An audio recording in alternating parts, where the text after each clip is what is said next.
Hello friends, welcome to king weather updates. మన రెండు తెలుగు రాష్ట్రాల్లోనూ కూడా అత్యంత భారీ నుంచి అతి భారీ వర్షాలు కురుస్తున్నాయి. ఇక ఇప్పటికే అధికారులను అలర్ట్ చేశారు రెండు తెలుగు రాష్ట్రాల సీఎంలు కూడా. మనకు భారీ భయానక పరిస్థితులు అయితే ఉన్నాయన్నమాట రెండు తెలుగు రాష్ట్రాల్లో.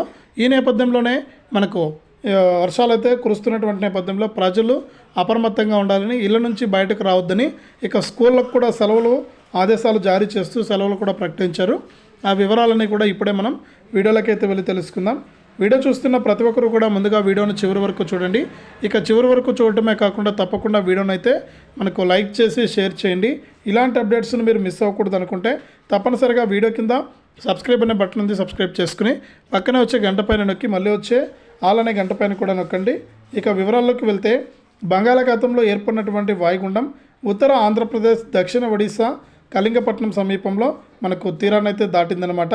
ఇక దీంతో మనకు శ్రీకాకుళం, విజయనగరం, పార్వతీపురం మన్యం, అల్లూరి సీతారామరాజు, కాకినాడ, నంద్యాల, ఏలూరు, కృష్ణా, ఎన్టీఆర్, గుంటూరు, బాపట్ల, పల్నాడు, కర్నూలు, నంద్యాల జిల్లాల్లో భారీ వర్షాలు అయితే కురుస్తున్నాయని విపత్తుల నిర్వహణ సంస్థ అయితే తెలిపింది.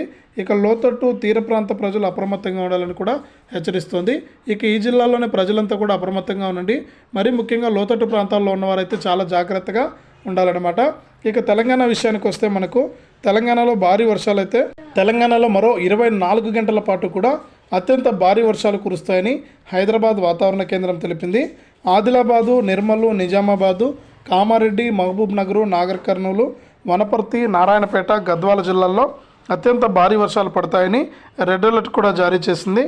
ఇక ఆసిఫాబాదు, మంచిర్యాల, జగిత్యాల, భూపాలపల్లి, ములుగు, కొత్తగూడెం, ఖమ్మం, వరంగల్, హన్మకొండ, జనగామ సహా మిగతా చోట్ల భారీ వర్షాలు కురుస్తాయని ఆరెంజ్, ఎల్లో అలర్ట్ కూడా జారీ చేసింది. అదేవిధంగా రేపు రాష్ట్ర వ్యాప్తంగా కూడా మనకు స్కూళ్లకు సెలవు కూడా ఇస్తారు. ఇక మన ఏపీలో కూడా మనకు ఏదైతే ఉత్తరాంధ్ర జిల్లాలోనే అక్కడంతా కూడా సెలవులు ప్రకటించే అవకాశం అయితే ఉంది. ఇది రెండు తెలుగు రాష్ట్రాల వాతావరణ సమాచారం.